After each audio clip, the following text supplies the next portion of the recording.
doutor Fernando Florencio o conheci mais tarde, creio que em 2002, quando chegou ao departamento para lecionar disciplinas na área da antropologia social e cultural. Com um espírito aberto a outras áreas, facilmente interagimos. Um bom colega, amigo, sempre com a porta do gabinete aberta e disponível para colaborar.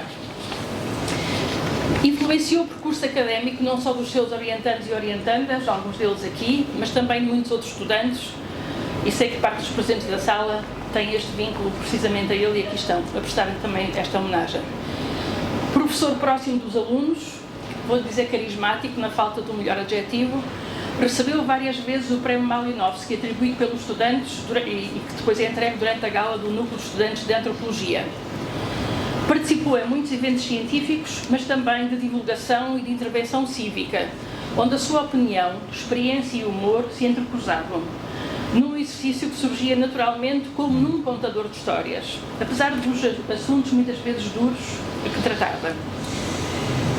No passado mês de fevereiro, proferiu a Conferência Anual no Dia da Antropologia, evento organizado pela Associação Portuguesa de Antropologia, cuja direção o integrara anteriormente.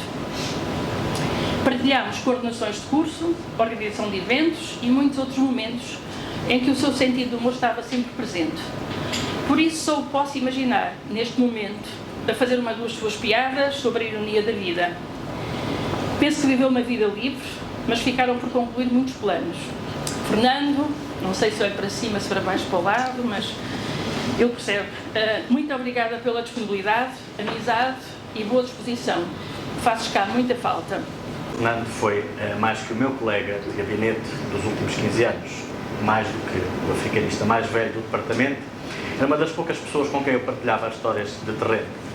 Era um bom amigo, para além de um pedagogo excepcional, etnógrafo como há poucos. Percebi agora que havia, agora ao rever a literatura, havia poucos relatos sobre o trabalho de campo em África, um deles é extremamente interessante, e era um indivíduo de um profundo humanismo, de uma capacidade de ouvir num sentido de humor apurado, que é o que eu vou tentar também, mais ou menos, falar. Mas não era um museólogo, ou seja, parece estranho ele ser um dos autores deste livro, que tem lives de um Coffee Table Book.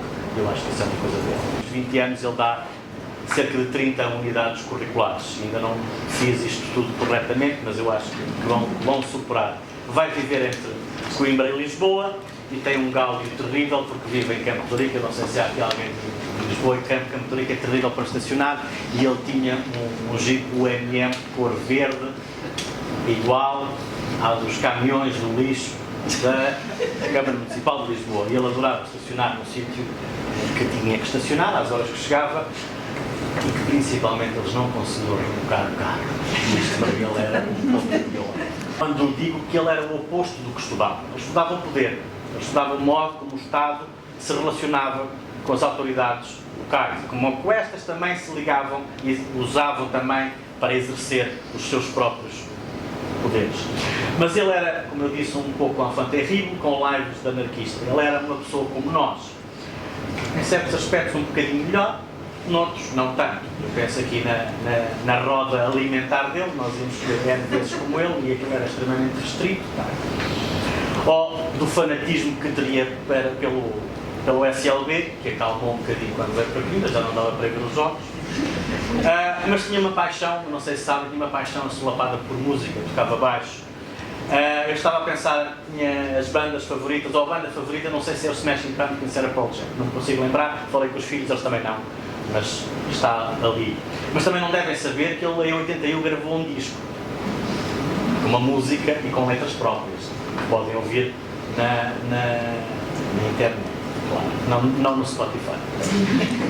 Ou seja, a parte interessante é que ser músico e ter conseguido tirar uma melodia de uma mbirra, ou seja, aqueles pianozinhos são pianos de folgado, granjeou-lhe a rápida aceitação do terreno, descartando-se a ideia reiterada de que ele seria um espião, um conselheiro militar, um jornalista. Toda a gente que faz trabalho em África, nestas coisas, há sempre umas categorias que nós não escolhemos, são os outros que nos escolhem, e é extremamente interessante também a forma como nós articulamos. No departamento ele era a presença diária, com uma porta de gabinete sempre aberta. Os colegas sabiam que ele estaria nos seminários, nos eventos, quer fossem de antropologia, quer biológica, quer social e cultural. Foi o professor que mais ganhou O prémio Malinowski, apesar da percentagem de chumos que dava continuamente, nós fazíamos contagens, quem é que estava a fazer mais chumos e quem é que conseguia o prémio, tipo, se havia alguma correlação. Havia num gabinete universitário, além de um pedagogo excepcional, era um etnógrafo com poucos, um indivíduo detentor de um profundo humanismo e capacidade de ouvir e de lidar com a autoridade. Sempre disponível para tomar um café ou fumar um cigarro. Mas o mais importante era a conversa, o mais importante era o diálogo. E continuar a marcar presença em jantares de curso e nas galas dos estudantes 20 anos depois. Com certeza que ficará na nossa memória como alguém profundamente humanista, como um exemplo de um professor de Coimbra, com rigor, dedicação e empatia. E se a empatia se aprende, digo-vos que eu aprendi muito com ele. Sou Fernando Florencio, que recentemente e infelizmente nos deixou. Expresso reconhecidamente a minha gratidão pela pronta cooperação na elaboração dos capítulos respeitantes à organização social, política e económica do Zovimbundo, desde o comércio caravaneiro à perda da independência, incluindo aspectos da administração colonial portuguesa, estrutura política tradicional e dinâmicas após a independência. Sem este valioso saber e experiência de campo, a obra ficaria incompleta, centrada nos aspectos da cultura material. Recordo com pesar as últimas palavras escritas do professor Fernando, uns dias antes: trabalhar consigo é um prazer que retribuo com um abraço amigo. Ficam as saudades e as boas recordações, como ao fim dos nossos trabalhos à tarde, e eu perguntar: oh, Maria do Rosário, e quando é que é o lanche?